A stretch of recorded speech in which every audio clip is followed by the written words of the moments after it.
All right, the next chapter that we're going to talk about is cash collection. Well, cash collection is heavily dependent upon cash creation and cash processing, right? Now, let's look at the hurdles that we have while we are intending to have cash collected on time and every day. Okay, let's look at this. How do you look at that cash and collection? First is building a management information system. Now, we look at these dashboards, we look at this analytics, we look at this graphs and stuff like that. The problem is not about that, my friends. That, you put your data into some Tally, you put it some Excel. Now the artificial intelligence, it will throw data to you, graphs and pie charts and, whatever, all of that. How to read it? That's a very important critical element, isn't it?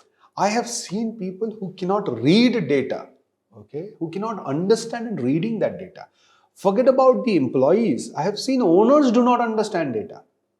Okay, it's very important for you to understand the data, isn't it? So when we say building an MI system, I'm not talking about Excel sheets. I'm talking about understanding the data. How do I analyze that information and allows me to take decisions? Okay, just by having less money in the bank account does not mean that there is a panic. Okay, so I see a lot of people say there's very less money, we don't have money in our bank. The money in the bank is not coming because you monitoring the output. Your job is to monitor the input.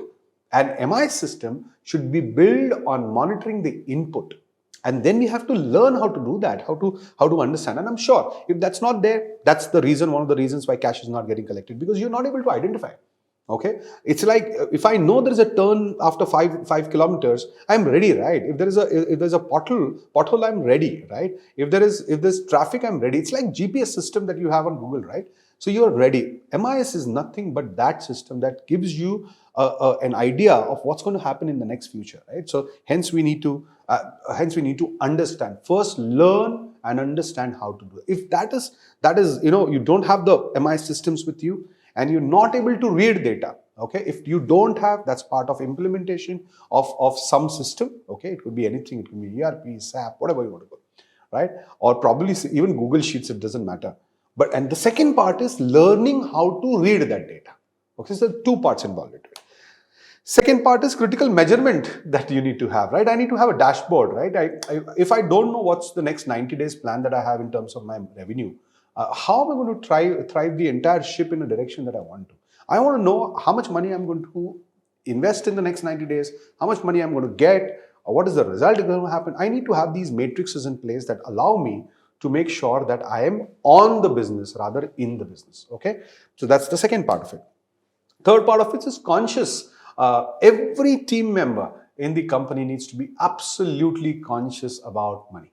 Okay, everybody in the company is actually coming there for only two reasons, including you, is making money and being happy. Okay, so everybody has to be absolutely conscious about these two things, that my job is to make sure I'm happy and people around me are happy, and second is to make sure that I'm making money for the company. And unless your people are sensitized, okay, because they're looking at it as a job, right? 9 to 6, my salary, I get that 40, 30, 40, 50, 1 lakh rupees and I'm going home, right? Unless people are sensitized, all right? You remember, right? Unless and until your father never told you about the kind of budget that he's in, you never got serious about the kind of money that you have in the company. At your home. So similarly goes with your company owners or company members. It is important for people to be sensitized about money, that the quality, your rejection is cost, your non-delivery on time is a cost, you making errors is cost. It's cost. Every time it has a perceptive value that affects the cost. It is impacting the revenue of the company. People need to be sensitive. They need to be trained of how to be sensitive about it, about their job. So that's an important part of cash collection. See if that's happening or not happening in the company. Controls and audit checks, I think we've spoken that in the processing as well. It is important that you have a 90 days audit mechanism for each department. So say assuming you have 10 departments, every 90 days, some department is going through an audit. Okay, so say HR is going through an audit after 90 days. So next month, maybe sales is going. Next month, maybe. So every month, there is some audit that is happening in the company. Okay, that is what controls and checks is all about. Management of logistics and dispatch mechanisms, very, very critical. If typically where the material is going through big vehicles, okay, unless and until the GRN doesn't happen, you cannot book a bill only, right? So if you can't book a bill, which means what? So a customer will do the GRN in his own time. Okay, the material is reached, he will do it in his own time, but you can't bill. Okay, so those mechanisms need to be absolutely critical at your place, and making sure that the money, these are small triggers that help you to get the money in time. Okay, next, sixth one is standardization process of products and services. Can you standardize your products and services that you're giving? Because the more you standardize it, the shorter is the time of delivery. The more you standardize, shorter is the time of delivery. So if you are able to standardize your products or your services, the time to reach to the market and collect is improving. And that's the game, right? You have just 280 days, as I said, that you need to get money every day. So focus on standardization, focus on creating those products and services that are easy to produce and to deliver. Okay. Next, banking and investor relationship. If you do not have great banking relationships, okay, if you do not have great relationships with your investor, your collection of money. Now, please don't think that collection of money is only from the customer. Your investors also give you money. Your bankers also give you money. Your customers also give you money. Your vendors also give you money, right? So everybody is actually giving you money. Point here is, how are you managing it? Point is, how are you maintaining those relationships? Because you go to a bank, he might get your term loan sanctioned in 3 days if you have relationships with him. But if you don't, he will do all the due diligence and make it 3 months. Okay, you go to your investor, you go to your vendor and say, you have great relationship with your vendor, and you say, I'm going to pay you in 90 days. He's ready for it because he knows you.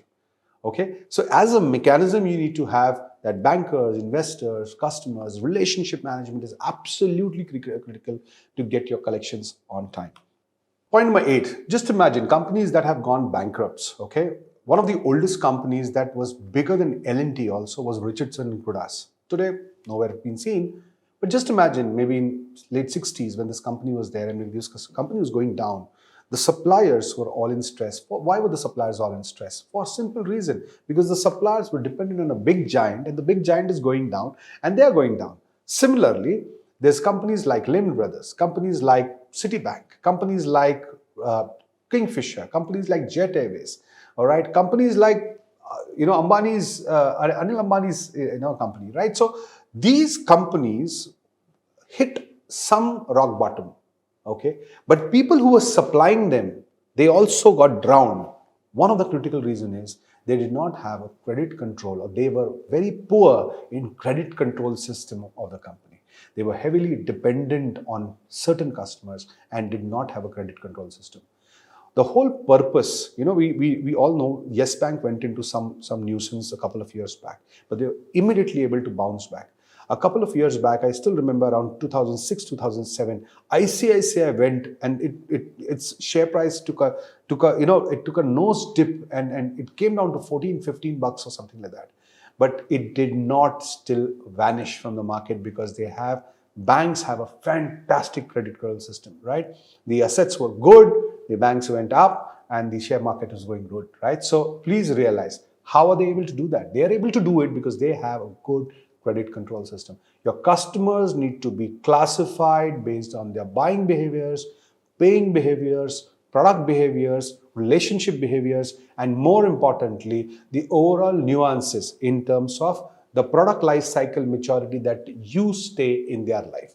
If they are not being classified that way, then you do not know when to stop your money, before in form of your products or in form of the real money.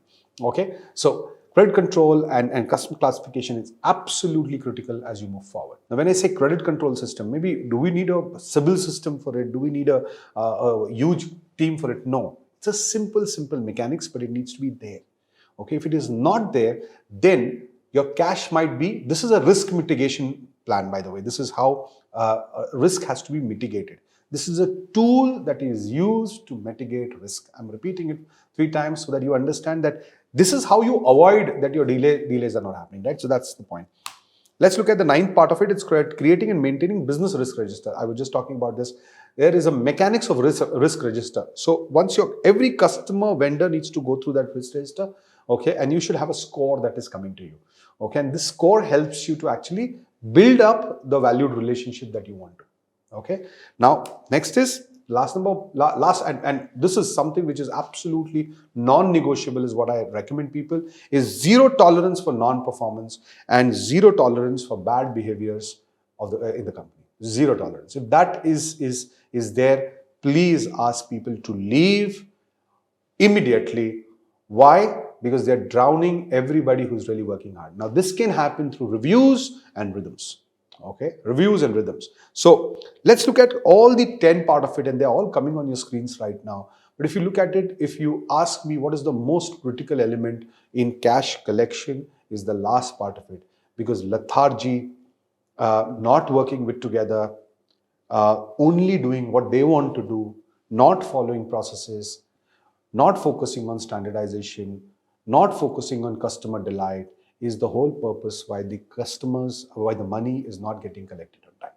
Okay, I request all of you to please make sure that you choose right partners, right employees, and have a right framework that allows you to get the right people in the company. Now, this definition of right, my friends, I'll explain what is the definition of a right, what kind of employees, what kind of trainers, coaches, consultants, vendors, stakeholders you need to look at, and what business maturity cycle you need to look at. Okay, I'll see you in the next section and help you understand how to identify partners. Thank you.